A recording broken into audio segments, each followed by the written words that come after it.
Let's ask the question is, do you think that's adequate? For what?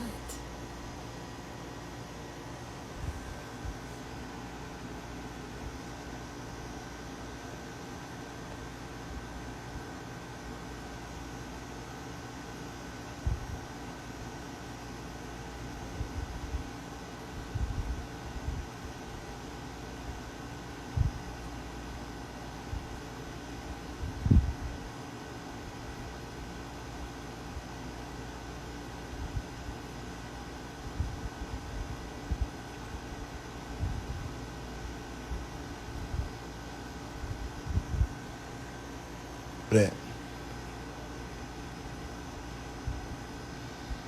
So this is a guy Gutsy and Tribe briefing. Yo, shout out to everybody in the building. What up? God, good greetings. God, good greetings. What up? So I'm just waiting on my brother, the Royal Minister, to get in the building. We have some things we want to announce. You know what I'm saying? Also, some things we want to go over and talk about. Peace and love to everybody in the building. You could be anywhere you want to be, but you're right here with we. You dig? I got this one over here too. Right. So, um, a couple of things. This is about the guy Gutsy and Tribe, right? We have new members. I wanted to put that out there. And one thing that's like essential to us is ownership. Not only ownership, financial literacy. You know what I'm saying? Because if we see what history has shown us, and from the not so far history, is people join up, click up, and make no money, make no resources, have no control over nothing. And then let's say we split up. Let's say we not cool no more. You leave and you don't have anything to show for it. Matter of fact, you're in a worse position than you was before you met the people that you get. Like, I don't think that that's adequate. You know what I'm saying? And that's not the way we're gonna carry it. You know what I mean? So I'm waiting for my brother to come in real quick, and we're gonna build with y'all. And I want you to know a little bit more about Gaga, because as well with our financial literacy, as well with our gaining control of some resources. You know what I'm saying? We're also going to school. Supreme Mathematics of Gaga. And why is that important? I believe, I want everybody to know why that's important.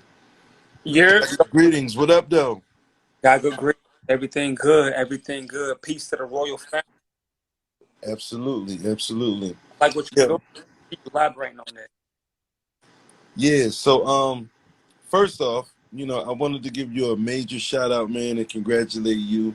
You know what I'm saying on coming over.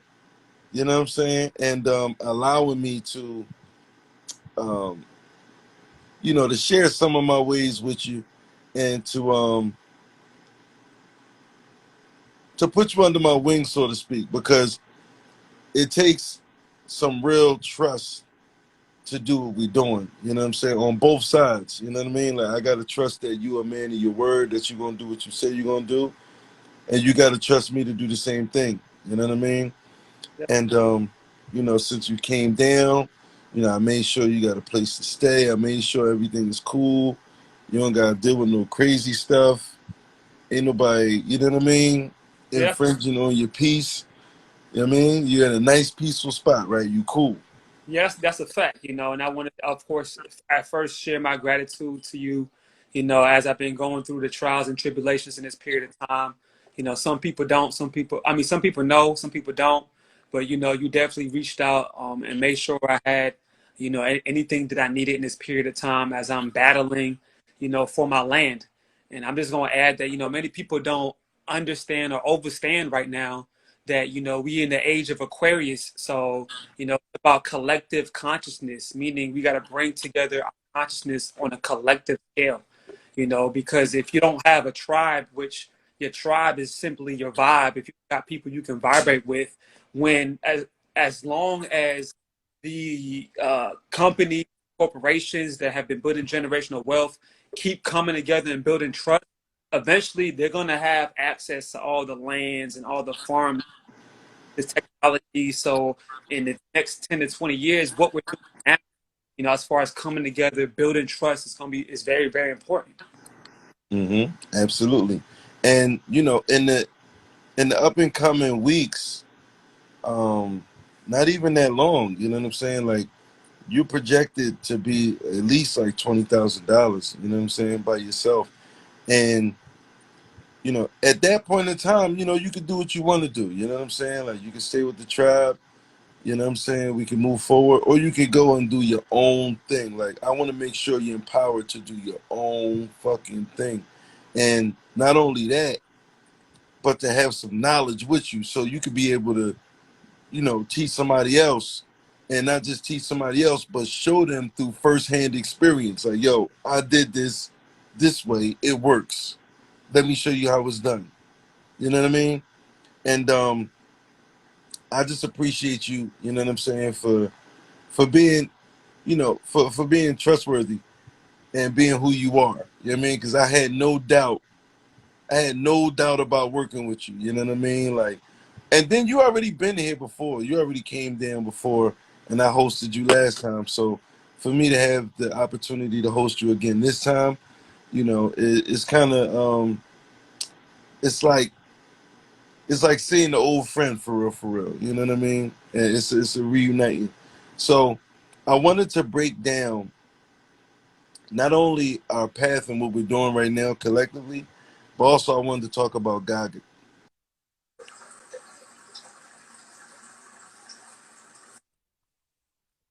Um, so you could play the part of asking the questions that the people might want to ask. Can you hear me?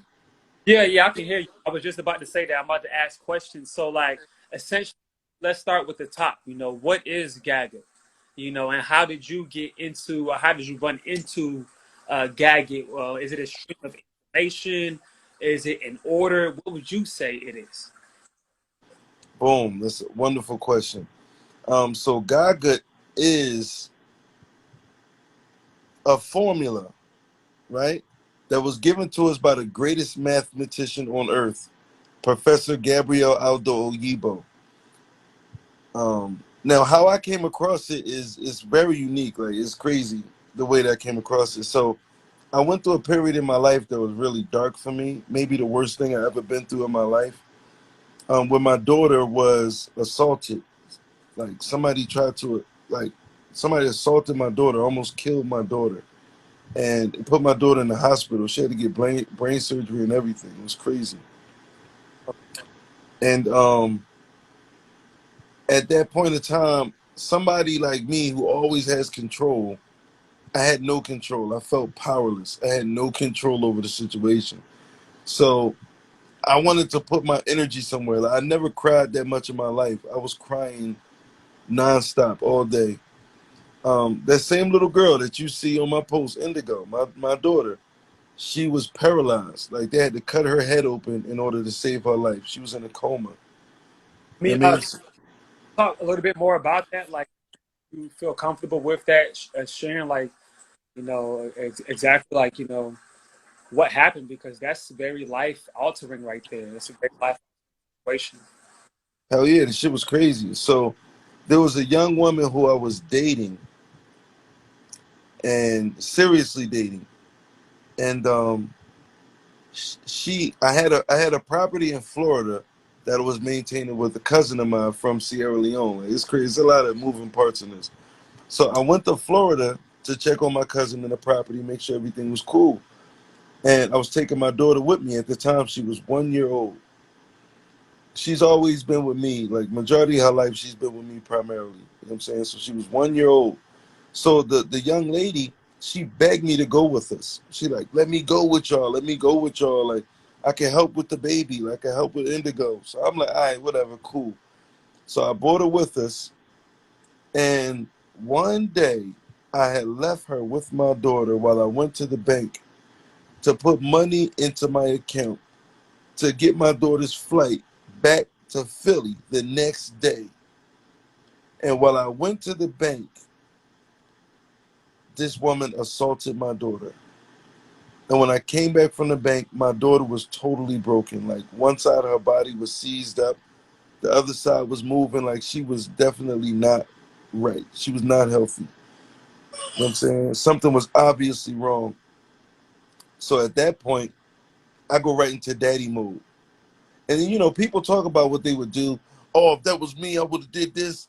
Oh, you should have did that. You don't know what you're gonna do to you in that situation. I had no idea what I was doing. Like I didn't know. I went right into daddy mode, and like I just started looking for any signs of injury on her. I couldn't find any signs of like no bruises, and I couldn't see anything. So I called I told my cousin that was with me, call the ambulance, call 911. He called 911. And then I'm thinking in my mind, I'm not gonna wait for them. We was in the hotel. I'm not gonna wait for them to pull in the driveway, come through the lobby, come upstairs to get her. No, I'm gonna meet y'all downstairs at the driveway. So I pick my daughter up. I walk to the driveway to where, the cars pull up in the driveway. The ambulance pull up, they take her, and I'm like, man, this shit was crazy. And they had to revive her. Like she flatlined. As soon as the ambulance pulled up, like she stopped breathing when the ambulance pulled up in my arms. Shit was crazy.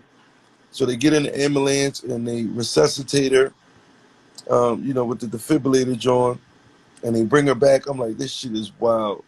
So we rush her to the hospital, and in the emergency room, the doctor came out and he says to me, and this is where my barber training knowledge kicked in. I didn't even know it was going to kick in like this. The doctor said to me, your daughter has suffered a subdural neurocranial hemorrhage. Do you know what that means? I don't know what that means. She said, Immediately, I understood that. He said a subdural neurocranial hemorrhage. So basically, we have bones in our head, in our face. These are face bones, and these are cranial bones. So mhm, when he said cranial, I knew that was the top of her head. That was where the brain is at. yeah, That wasn't the face. That was where the brain was at. And subdural meant, see, like when we think of the brain, a lot of times we think of the brain as just being inside of our head. Your brain is not just inside of your head. Your brain is actually inside this sac called the dural. So if you suffer an injury, like you hit your head on something sharp, the injury will be outside of the dural. Now, hmm if you suffer a different type of injury, like maybe a shaken baby or something like that, your brain shakes inside the dural. That's a subdural neurocranial hemorrhage. She had a subdural neurocranial hemorrhage. hmm So it was inside of that sac called the dural, which the brain sits in. So when that happened, soon the doctor said that, I just lose my whole fucking mind. Because I know that means they have to cut her head open and and use some suction to pull out the blood in order to save her life because her brain is swelling inside of her skull. And if her brain swells inside of the skull too much, she can suffer permanent brain damage or possibly die. So I just start crying. I'm falling apart. Like I'm just crying. I'm screaming. Like I'm fucked up. But at the same time, I gotta make this progress to save my daughter. So I signed the permission slip, whatever. They go do what they got to do. But then the detectives come. Now, the detectives want to know who hurt this little girl. That's their job. So they scrutinize everybody, especially me. And that was kind of like messed up to me. But when I thought about it, when something happens bad, like when somebody gets killed or somebody gets hurt, 9 times out of 10, it was a guy that did it. 9 times out of 10. that's just how it goes. Yeah. It was a guy that did it. So they went through my phone records. They looked at videotape security footage. At the end of the day, it was a lie detector test that got me exonerated from any guilt. So I told myself, right? Listen to this part. This shit was crazy. I told myself that I'm not going to let them catch me in one lie. I'm going to tell the whole truth. And lie detectors is no joke. If y'all think y'all can beat a lie detector, you are sadly mistaken. Them Jones is serious. So they hooked me up to all of this wires and stuff. They got a wire around my chest. They got wires on my fingers. They got something like a meter you got to sit on. It's a lot of stuff going on with a lie detector. So he started asking me questions, right? And he said, "Would you lie to the police to protect a friend?" I said, "Hell yeah, I ain't no snitch." He said, "Yo, you know what you're here for, right?" I said, "Yo, I don't care. I'm not gonna let you catch me in the lie." So, all right, cool. So he says, "Have you ever killed someone?" I said, "I don't know." So what the fuck you mean you don't know? I said, "I shot at some niggas and I got out of there. I don't know what happened. I don't know." So he stopped the test. He said, "You know I gotta give this to the judge, right?" I said, "I don't care. I'm not gonna let you catch me in the lie. Ask me if I hurt that little girl. That's what you need to ask me." He's like, "All right, you right." So he continued to ask me the questions. Did you have anything to do with that? Did you know about that? I said, hell no, I don't know what's going on. All I know is that woman was with my daughter. And after I asked the questions, he go right outside to the other detective and he said, "Let that man go see his daughter. He didn't do anything to that little girl." And then they let me in to see my daughter. And when I went in to see my daughter, I was floored because I saw when they had first made the incisions and all of that. But what I was neglecting in my mind was tissue swells. Yeah. Yes. Tissue swells. So after they cut her head open, did the suction and all that, her head swole up. Mm. She was 1 year old. Her head was bigger than my head is right now. I didn't even think that was my child. I thought I was in the wrong room. So it like what you gonna do? What are you gonna do in that situation? I can imagine that's just like a lot of pressure. Like it's even heavy to receive right now. You know what you're speaking of, like not just the fact that that was your daughter, but if that was anybody close to you, you know, it's a tough situation to take in because one, it's something you want to take care of, and something happened to that individual that was in a sense outside of your control. But now you have to you're faced with the responsibility of handling that. So this, I don't know. I'm pretty sure a lot of people are feeling the same thing as far as like, yeah, that's a heavy load to take on, especially it being out of the blue. So I like exactly how did you handle it at that point? What? Man, I did everything I could do. So I was like, I have to exercise all of my resources. So I was praying, I was meditating, nigga. I was drawing chalk pentagrams on the ground, talking to the moon. I was doing everything I could do. Like I was doing everything I could do. I was lighting candles. I was doing all of that shit. When the doctors and the nurses would meet every morning before they go and deal with their patients, I was with the doctors every morning, going over everything. I had notebooks. I was writing down everything. Like I was taking this shit serious because this is my life. This is not my job. It's just a job for them. They're gonna go home after Yeah, this and do whatever they're gonna do. This is my life. facts, facts. You know what I'm saying? So I had to live in the hospital for like a couple of months while she was making her progress. You know what I'm saying? So what I chose to do was, being as though I was in a point where I was kind of helpless, and I'm a person who I always have control over shit like all the time. You know what I mean? This situation I had no control over. So I chose to challenge myself again. So I looked at my arch nemesis, which was math. Math is always so difficult. Like, even the person who says they like math, they know that math is a challenge. So I went over algebra again. I went over geometry again. I went over trigonometry again. I went over calculus again. And then I saw that the top of mathematics, right, was quantum physics. Right. And somebody said, how much time did she get? She only got 7 years. I felt like they could have put some more sauce on it. They locked her up and she got 7 years. But I saw that the top, the mantle of mathematics was quantum physics. So as I'm going into quantum physics, it was dizzying.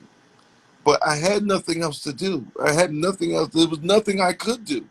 I had to sit there, and every little thing that was progress was a celebration. Like before they even took her off life support, for her to open her eyes was a celebration. You know what I'm saying? And then after she opened her eyes, she was paralyzed. She could not move anything. So I had to sit by her side and exercise her limbs, work out while she's still on life support. I had to teach her how to breathe again. I had to teach her how to eat again. Jeez. You know what I'm saying? And she was only one when the shit happened. So she just learned how to do this shit. I had to Facts. teach her all of that all over again. And like I said before, I never cried so much in my life.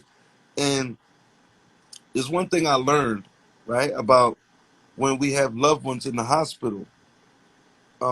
We have to keep our energy up because energy don't lie. It's a language in its own. And when somebody has bad energy and they're around you, you can feel it. So anytime I was in the hospital room, I had to have high spirits. I had to have high spirits. But when I felt myself needing to cleanse myself, I would say, I'm going to the bathroom. And I would go to the bathroom and just cry. I would just fucking cry.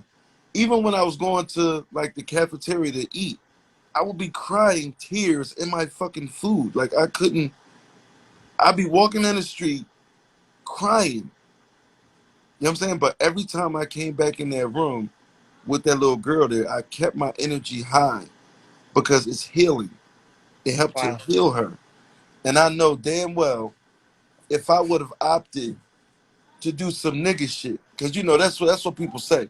Oh, I would have killed her and I would have hit her, I would have did this, you would have went to jail. If I would not have been there, I would not have been able to aid in my daughter's healing process um, in a valuable level that I actually did because it was times that I caught the doctors slipping. Facts. I Facts. caught them slipping because that's their job. That's not their life. That you mess up on your job. Mm-hmm. You know what I mean? So while we going through this healing process that took months, months, just for them to get that breathing tube out of her, like to get her off the life support. When they got them curly straws and the blue tubes in it, is serious. Like that shit is not no game. So while we going through all of that, like I said, I'm picking up algebra again. I'm like, fuck it, I got nothing to do. I'm sitting here waiting for this little girl to open her eyes, waiting for this little girl to, breathe on her own. Like it was very tedious. So I had nothing but time. So as I get into the top tiers of mathematics, I'm going over tensors and it's a lot of stuff that we're not given in compulsory education. And that shit is by design because there's so many black people that were so influential in mathematics. For them not to present it that way in school, it does us a disservice because that makes us not see ourselves in mathematics. And when we don't see ourselves in it, we say, you know what, that's for them. That's for the white folks. Let them have it. Or that's for the Chinese folks. Let them have it. Let me get the basketball. Let me go pick up a pen and write some lyrics. Let me dance. Let me do something else other than the shit that really makes the most money. Like, look at Elon Musk. He's a fucking mathematician. You know what I'm saying? So once I started to get into it, and I saw that there was this theory, right? This concept that all of mathematics could be unified into one formula. I'm like, this is kind of deep. This is kind of deep. So I kept going down the rabbit hole and I found that there was somebody who had done it, who had unified all of mathematics into one formula. Now, let me unpack that for you real quick. Because what was the first cell phone you had? Like the what was the BlackBerry, BlackBerry. the Nokia joint. You know what I'm saying? I know what you're talking about. Razor. I had the Razor. You know what I'm Oh, the saying? flip, the Razor flip. Them Jones was kind of tough and durable too. Yeah. So, what's the difference between a Razor flip phone and an iPhone 13? Well, of course, the technology. But did that technology fall out the sky? Nah, it didn't fall. It didn't just fall out of the sky. It was more so released. It was always here. Yeah. The difference between that Razor and the iPhone 13 is mathematics. The math that's used to make an iPhone 13 wasn't available when that Razor came out. It hadn't yet been revealed to mankind yet. Like, look at a television. I remember when a television was so big, it was made out of wood. I remember when televisions was so fucking huge, you could sit on it. I remember when televisions was so massive, you had to decorate it, like put a vase on it with a fucking tablecloth, a fucking Betamax, a cable box. The cat would sit on it. Like, TV was so huge. Now look at TV now. TV is so light. You can pick it up with one person. I remember when a 36-inch TV needed like 4 people to bring that shit in the house. Fact. The difference is the difference between the TV today and the TV in 1991 is mathematics. There was nothing new that fell onto the planet that allowed us to make it. The math hadn't yet been revealed to mankind. And now with Gaga being the unification of all mathematics, past, present, and future, we can make the televisions, and this is just an example, that's going to exist 200 years from now. We can make that today because we have the mathematics. So this development allows us to be the leaders in intelligence in any field that you can think of. So it's important for us as Black people to recognize this gift that we have. This is ours. Now, there's been people that ask me about this shit like all the time. And what I really would like to do is speak in case and point. And for me to speak in case and point, I will have to have a point, then give you a case to verify that point. Not just philosophize or theorize or make up shit or suppose this happened, suppose that happened. No, no, no, no, no. Yeah. Yeah. I want to talk about what actually happened and compare that to what actually can happen and what should happen, right? So let's talk about a group of people who's been through something similar that we've been through or that we're going through. And let me see if you can name a group of people. Who went similar as far as what the mathematics? Or you talking about as far as the story that you just shared? A group of people that's been through similar hardships as Black people have been through and are continually going through.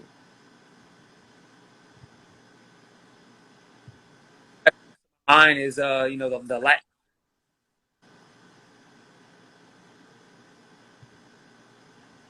Hard to think of somebody that's I close to got you. what this set of group of people went through because I it's got you.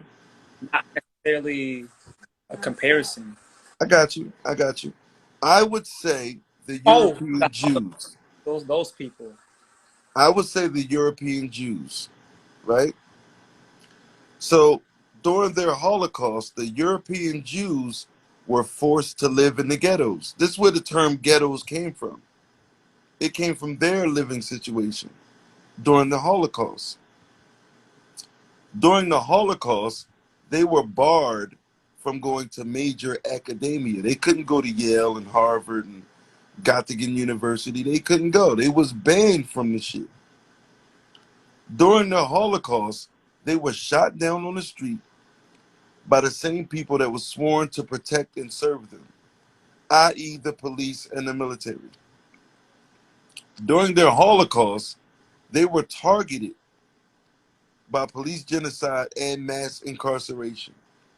During their Holocaust, we can see a parallel between their situation and our situation. There's many parallels. Now, I ask you, what happened to change the European Jews from being a people who were forced to live in the ghetto to being a people who now own the ghetto? Oh, what they're doing now, group economics. They always been doing group economics. That's why the other Europeans was trying to get them out of there. They said these motherfuckers not spending no money with us. They taking all the money. That's why. What is that on your neck, right? Would you call that jewelry? Yeah, that's what they call it. Jewelry. Yeah, I call it a relic. Mm-hmm. Yeah, So I they didn't. always did that. They Yeah. always did that. And they, at the same time, they were calling themselves the chosen people of God. So But they was getting put in the oven. yeah. So that's why Adolf himself, in his manifesto, he writes about how they were impersonating the real jewels. That's why he was playing as the man, that was actually punishing them for perpetrating that image. Mm-hmm. And hold up, let me address this comment real quick. Somebody said, imagine you as a people observing other. I'm not really sure what that means. But what I would say is it's science. Forced versus Science, he said forced versus question mark choices. I'm not sure what he means either. yeah, the way they speak is kind of confusing in the text. But science is the observation of nature, right?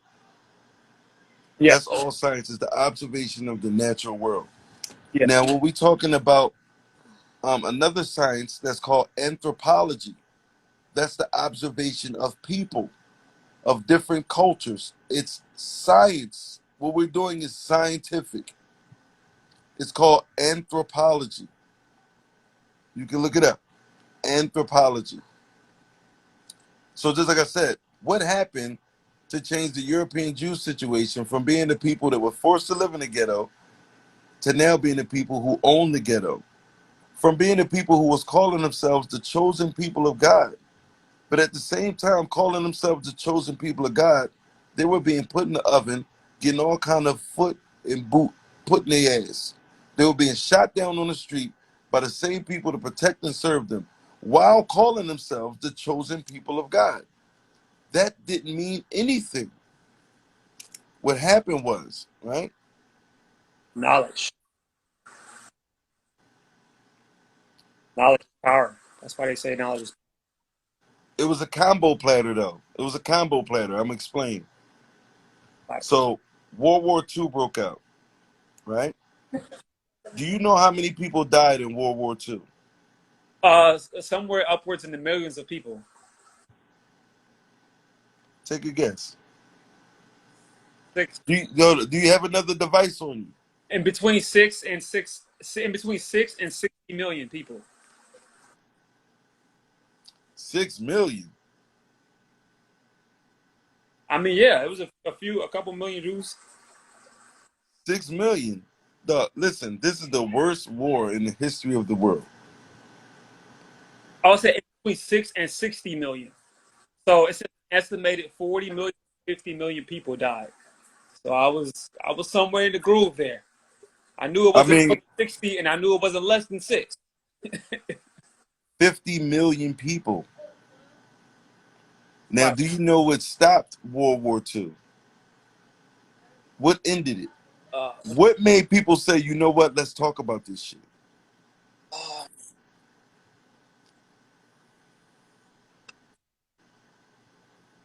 few things. Um,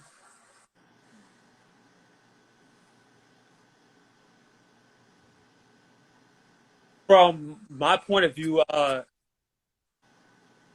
the areas, the territories that started to that was about